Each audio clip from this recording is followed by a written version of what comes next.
Hai semua.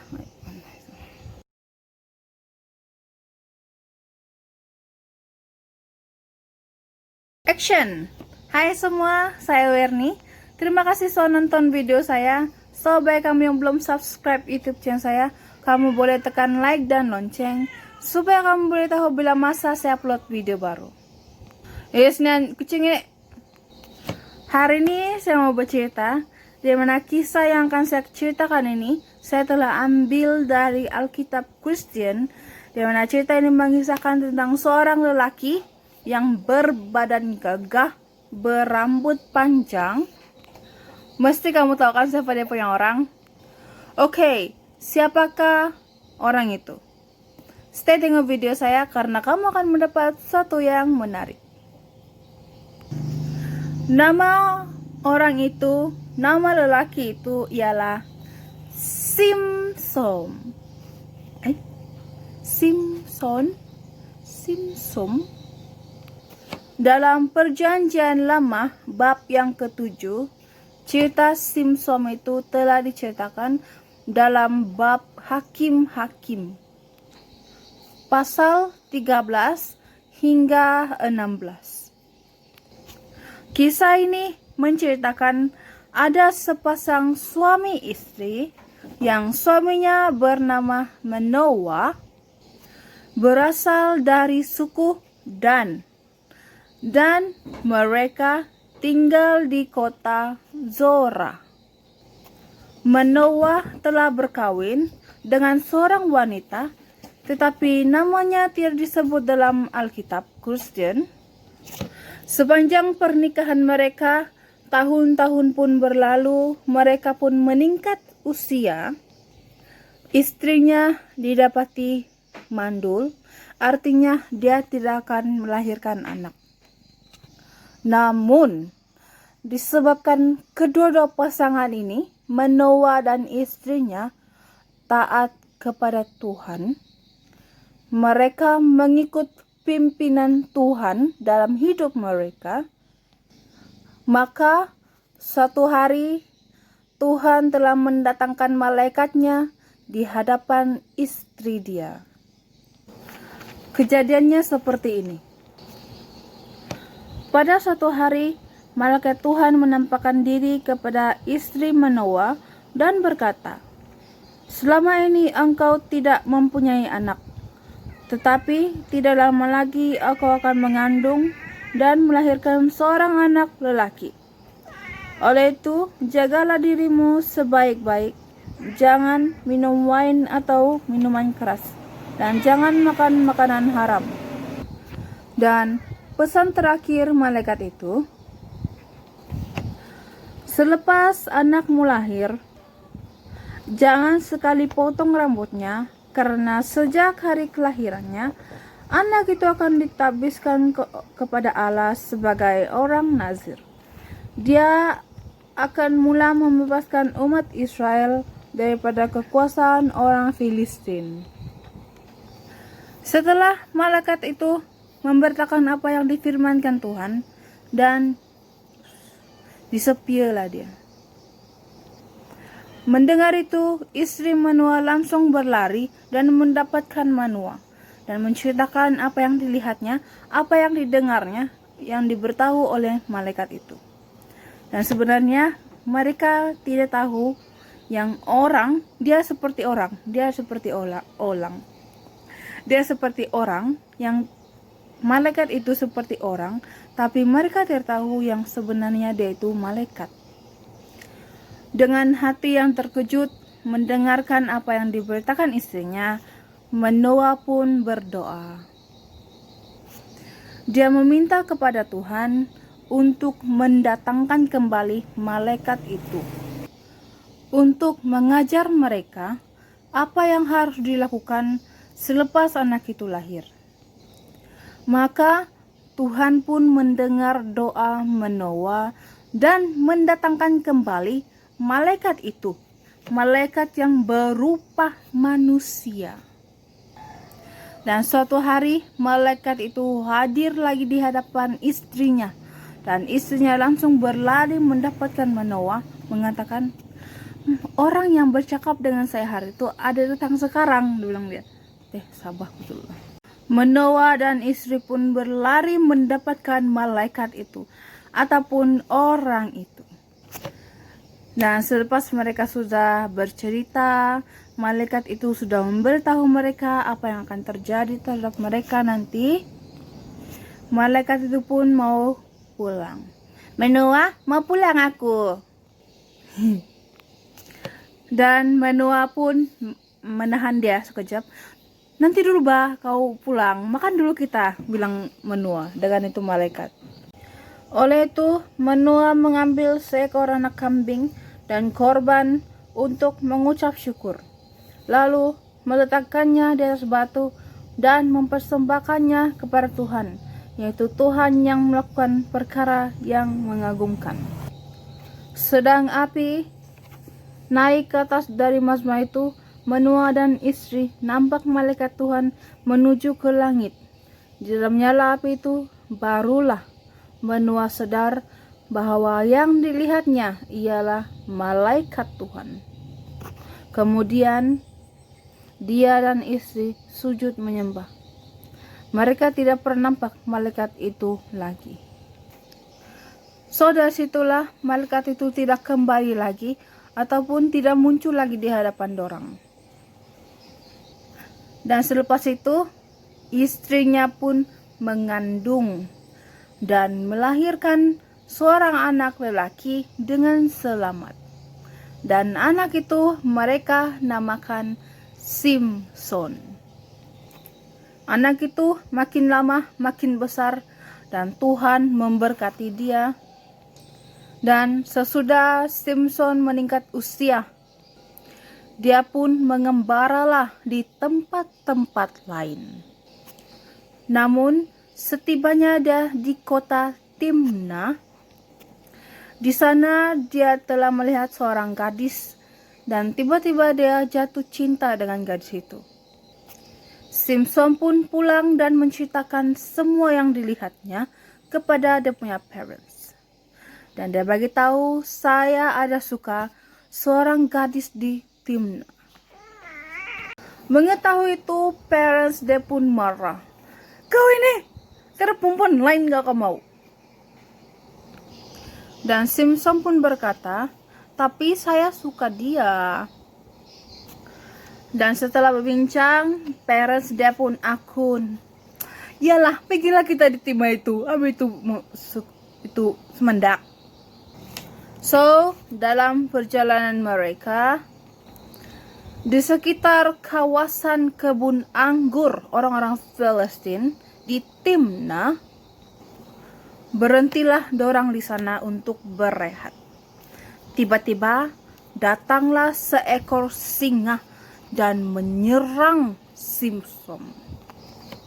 Dengan itu datanglah kuasa Tuhan mengurapi Simson dengan tidak menggunakan apa-apa pun senjata, batu, kayu, pasir, lidi, apa. Dengan senang Simson mencabik singa itu sehingga mati. Sesudah itu Simson kasih tapuk itu singa dan mereka pun meneruskan perjalanan mereka. Nah, Simson tidak memberitahu parents dia apa yang telah terjadi. So, sesampainya mereka di Timna, di mana tempat tinggal gadis itu, mereka pun mengadakan perjamuan ataupun makan-makan bersama orang-orang di sana. Dan pada saat itu, wanita itu ditemani 30 orang. Dan mereka sedang makan, sedang berbual, berbicaralah Simson kepada semua orang yang mengikuti atau mengiringi gadis itu. Ayatnya demikian. Simson berkata kepada pemuda-pemuda itu, dengarlah teka-teki ini. Jika kamu mendapat menekannya dengan tepat sebelum masa 7 hari perjamuan perkawinan ini, aku akan memberi setiap orang sehelai kain linen halus, dan sepasang pakaian yang baik. Tetapi, jika kamu tidak dapat menekannya, setiap orang harus memberi aku kain linen halus dan sepasang pakaian yang baik. Pemuda-pemuda itu berkata, sebutkanlah teka-tekimu itu, biarlah kami mendengarnya. Kemudian Simson pun berkata, dan demikian teka-tekinya. Daripada yang memakan terdapat makanan, daripada yang kuat terdapat manisan. Hari-hari pun berlalu, mau dekat sudah 7 hari, dorang tidak dapat jawaban dia. Dengan itu, mereka pun memanggil gadis itu dan memberitahu gadis itu untuk memaksa Simson untuk memberitahu jawabannya. Lalu berpura-pura lah kunun ini sumendak nih menangis. Begitu loh aku jawaban dia. Kita jawabin kan. Yang gadis nih pun dalam duhamka menangis ya. Bagi aku jawaban dia cepat. So si Simson ini pun iyalah, ya malah sudah kan mendengar itu sumendak menangis kan. Bayalah saya bagi tahu lah kau jawaban dia. Dengan itu Simson pun memberitahu gadis itu jawaban dari teka-tekinya. Setelah dia tahu jawaban itu, dia pergilah di keliling kawasan Timna dan beritahu jawaban itu kepada orang-orang. So, tibalah 7 hari, gatherlah dorang semua di satu kawasan dan bersoal jawablah tentang teka-tekinya si Simson. Simson pun berkata, nah, menjawab kamu. Dengan senang hati, orang-orang di sana pun memberitahu jawabannya.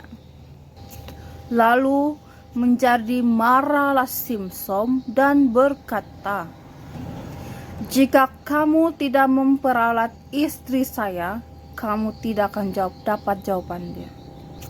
Dengan itu berkuasalah Simson, datanglah kekuatannya daripada Tuhan. Lalu pergilah dia di Askelon, dan di sana dia mendapatkan 30 orang, membunuh mereka dan mengambil pakaian mereka. Lalu diberikannya kepada orang-orang yang telah menjawab soalan dia, ataupun teka-teki dia. Sebab kan kalau kamu dengar dari balik apa yang saya cakap dari mula, perjanjian dia kalau dapat jawab soalan yang betul, dia akan bagi pakaian yang bagus siapa yang dapat jawab.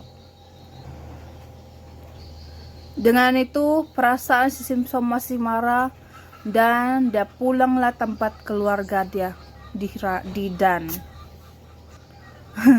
Bukan di tempat tinggal dia punya parents lah di sana. Hari-hari pun berlalu, tibalah musim menuai gandum. Simson pun bercadang untuk pulang ke Timna dan menemui istrinya. Setibanya dia di sana, dia berbicara kepada mertua lelaki dia. Katanya, saya mau bertemu dengan istri saya. Apakah jawab mertua dia? Istri kamu sudah tiada di sini. Saya sudah bagi dia kepada pengiring kau. Tuh koi, marah si Simson. Nah, selepas itu apa yang dilakukannya? Dia pergi di hutan, dia mencari 300 anjing hutan.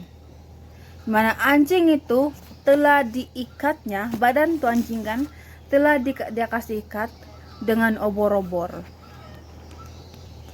Sesudah itu 300 anjing itu dikumpulkannya, sudah dikasih ikatnya dengan obor-obor. Datanglah di kawasan perladangan orang Palestina. dilepaskannya 300 anjing itu. Lalu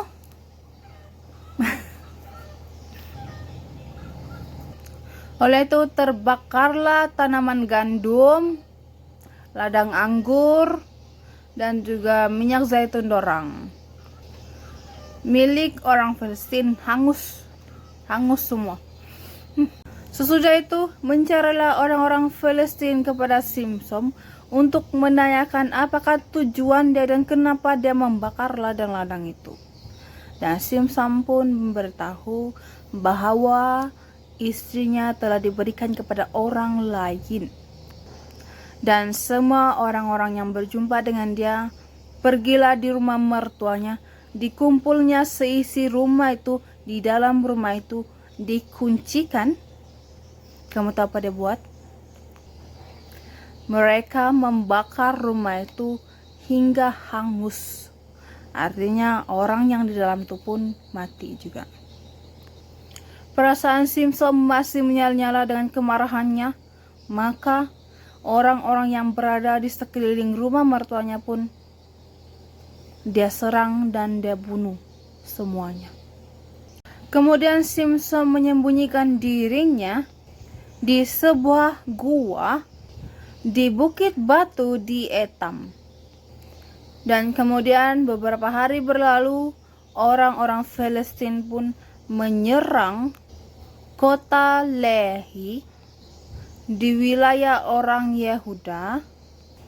Dan setelah ditanya mengapa, dan dicakaplah dorang, Simsom yang duluan menyerang kami. Dan kemudian orang-orang di Lewi pun seramai 3.000 orang pergilah di bukit batu di Etob itu, dan bertemulah mereka dengan Simsom, mengatakan, kami harus membawa engkau pergi kepada dan menghadap dengan orang-orang Filistin. Dan Simsom pun mengikuti ke-3.000 orang itu. Dan sampainya mereka di sana, orang-orang Filistin mula berteriak kepada Simsom, dan membuatkan Simsom tidak senang. Kuasa Tuhan mengurapi dia dengan kuat. Dan sebelum itu dia diikat dan diiringi oleh 3.000 orang kan.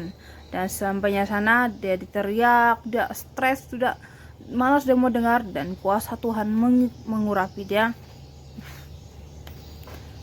Tali yang diikat dengan tangannya pun putus seperti benang, sangat kuat. Dengan itu Simsom pun membunuh sekaligus 1.000 lebih orang yang berada di sana, orang-orang Palestina. Di mana Simsom telah menggunakan sebuah rahang keldai yang baru mati ditemuinya, dan benda itulah yang digunakannya untuk membunuh semua orang-orang itu. Kemudian Simsom melarikan diri dan bersembunyi lagi di sebuah tempat di kota Lembah Sorek. Lalu di sana dia jatuh cinta lagi dengan seorang gadis yang bernama Delila. Dengan itu kedua-dua mereka, Simsom dan Delila, jatuh cinta, dan Simsom pun tinggal bersama Delila untuk beberapa hari. Kemudian selepas itu datanglah 5 raja Palestina bertemu dengan Delila, di mana kelima raja Palestina itu berkata kepada Delila, paksalah Simsom untuk memberitahu kepada engkau apakah kelemahan dirinya, dan jika engkau dapat mengetahui kelemahan dia, dengan ganjarannya setiap kami 5 raja itu akan memberi perak sejumlah 1.100 keping. So, dari hari itu Delila mula untuk merengek. Bagi tahu apa aku punya kelemahan. Lebih kurang begitulah. Dia paksa-paksalah. Sampai kan si Simpson sudah bosan. Satu hari dia sudah bosan dengar renge si Anuni, si Delila. Dia pun bagi tahu. Simpson memberitahu Delila sebanyak 3 kali jawaban apakah kelemahannya. Tetapi ketiga-tiga jawaban itu salah. Tidak dapat mengurangkan ataupun mengalahkan ataupun mengeluarkan sedikit pun dia punya kelemahan atau mengurangkan kekuatan dia. Contohnya kan dia punya jawaban, dia bilang, ikatlah saya dengan 7 tali dan saya akan menjadi lemah. Dan selepas si Delila pergi ikat, datanglah orang Palestina dan Simpson jadi kuat balik. Artinya ketiga-tiga jawaban dia itu salah. Tetapi tibanya pada suatu hari Delila mula memaksa dengan keras untuk mengetahui apakah kelemahan Simpson. Dan itu ialah keempat kali jawabannya. Dan kali keempat jawaban ini dia beritahu dengan betul apakah kelemahan dia. Apakah yang membuatkan dia tidak menjadi kuat lagi kalau diserang begitu. Akhirnya Simpson menceritakan rahasianya. Katanya, rambutku belum pernah digunting. Sejak dari kandungan aku telah diserahkan kepada Allah untuk menjadi orang nazir. Jika rambutku dipotong, segala kekuatanku akan hilang. Aku akan menjadi lemah seperti orang biasa. Mendengarkan itu, Delila merasa seperti Simpson mengatakan dengan betul-betul jawabannya. Dia pun memberitahu kelima raja Palestina itu jawaban tersebut. Pada hari itu, Simpson pun diserang. Bukan. Masa si Simpson sedang tidur, dia sedang nyenyak tidur, Delila memanggil orang-orang dan memotong rambutnya. Dengan itu, berkumpullah semua orang untuk menyerang Simpson. Tapi setelah Simpson sadar, rambutnya telah dipotong dan kekuatannya tidak ada lagi. Akhirnya, Simpson ditangkap. Dia dikurung di dalam penjara. Dia dipaksa untuk mengisar gandum. Manakala yang paling teruk dia, kedua-dua biji mata dia ini telah dicungkil. Dia telah digari. So, persoalan dia, adakah Simpson akan terlepas dari penjara atau perhambaan orang-orang Palestina? Ini jawaban dia. Suatu hari, kelima-lima raja Palestina itu mengadakan satu perjamuan yang sangat besar-besaran, dan mereka pun berkumpul antara orang-orang Palestina, kerabat-kerabat yang berjawatan, dan orang-orang yang tertinggi pun berkumpul di sana. Apakah tujuan mereka? Tujuan party itu ialah di mana mereka ingin merayakan kemenangan mereka, sebab mereka telah menangkap Simpson yang dikatakan dia ialah orang yang paling dimusuhi, banyak menghancurkan orang-orang Palestina. Lalu bertitalah seorang raja, bawalah Simpson kemari, biarlah dia menghibur kita. Simpson pun dibawa di hadapan raja. Di tengah-tengah dikerumuni banyak orang. Dia diikat dengan gangsa. Bukan diikat, dia digari dengan gangsa. Kamu bayangkanlah kalau orang yang sudah buta kan macam mana orang punya jalan, macam mana gerak-geri orang, memang macam menghibur. Terutamanya bagi orang-orang yang membenci seorang itu kan, begitu. Suasana di dalam itu seperti demikian. Bangunan itu penuh sesak dengan lelaki dan perempuan. Kelima-lima orang Raja Filistin itu berada di sana. Di bumbung bangunan itu ada kira-kira 3.000 orang lelaki dan perempuan. Mereka semua menonton Simson yang menghibur mereka. Kemudian Simson berdoa, "Ya Tuhan Raja, ingatlah akan aku. Tolonglah aku hanya sekali ini, ya Allah. Berilah aku kekuatanku semula, supaya dengan tindakan ini aku dapat membalas dendamku terhadap bangsa Filistin yang telah mencungkil kedua-dua biji mataku." Selepas Simson menghabiskan doanya, dengan kuasa Tuhan, Simson menjadi kuat semula. Sudah Simson merasakan kekuatannya, tangan kiri dan kanannya yang digari memegang kedua tiang yang telah menyandang di tengah-tengah bangunan. Dia pegang, baru tuh dia kasih kuat, kasih tolak, macam berak pula kan. Dia tolak, bush, runtuhlah bangunan itu. So, end of this story.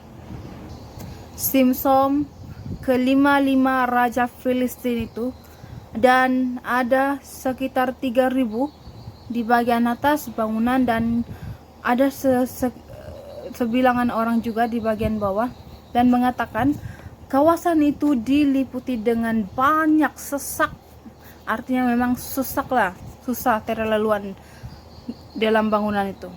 Semuanya mati dalam runtuhan bangunan tersebut. So, sampai situlah ceritanya si Simson. Apakah pengajaran yang kita dapat dari cerita ini?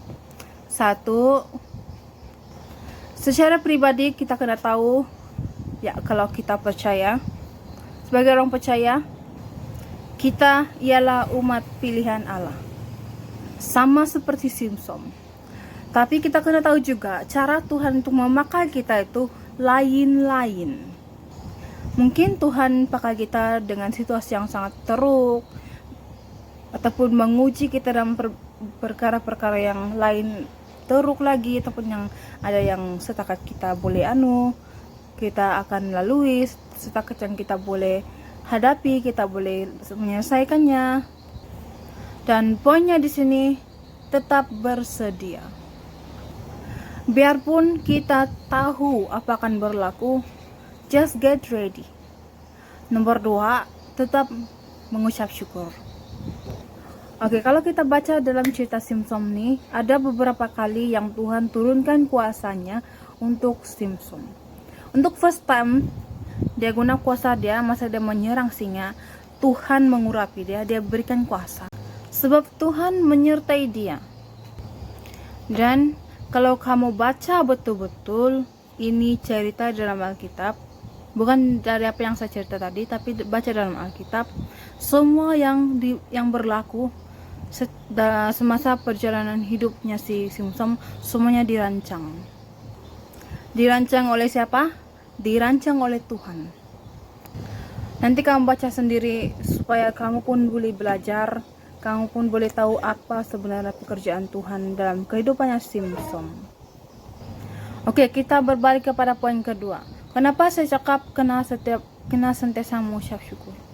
Oke, kalau kamu baca betul-betul apa yang dilakukan oleh Simson semasa kuasa Tuhan turun, ya memang kalau setiap kali Simson kena serang oleh orang Filistin, Tuhan akan mengurapi dia. Tetapi bila tibanya masa dia sudah melarikan diri di lembah Sorek, dia bertemu dengan seorang gadis yang bernama Delilah. Di sanalah Tuhan meninggalkan dia. So, itulah cerita di sebalik kisahnya dan ceritanya, storynya sama lah itu kan Simson. Kita sama-sama belajar, sebab saya cakap Melayuan, jadi kamu pun paham. Jadi kalau orang yang lain tidak paham tuh saya minta maaf. Dan sama-sama kita belajar apa yang pengajaran yang sepatutnya diambil. Bagi saya dua poin itu yang terpenting apa yang saya dapat, yaitu pertama, kita ialah umat pilihan Tuhan. Tetap bersedia walaupun kita tahu. Yang kedua, tetap mengucap syukur. Biarpun banyak kebaikan yang Tuhan bagi, banyak perkara-perkara buruk ataupun situasi yang membuat kita sedih, itu ialah kebaikan. So, dari situ kita dapat belajar, kita dapat tahu kelemahan diri kita. Oke. Apa pendapat kamu untuk cerita kali ini? Sila komen di bawah. Atau kamu ada kisah atau story yang kamu saya cover lepas ini, sila komen di bawah. So, see you all in the next video. Saya Werni. Thanks for watching.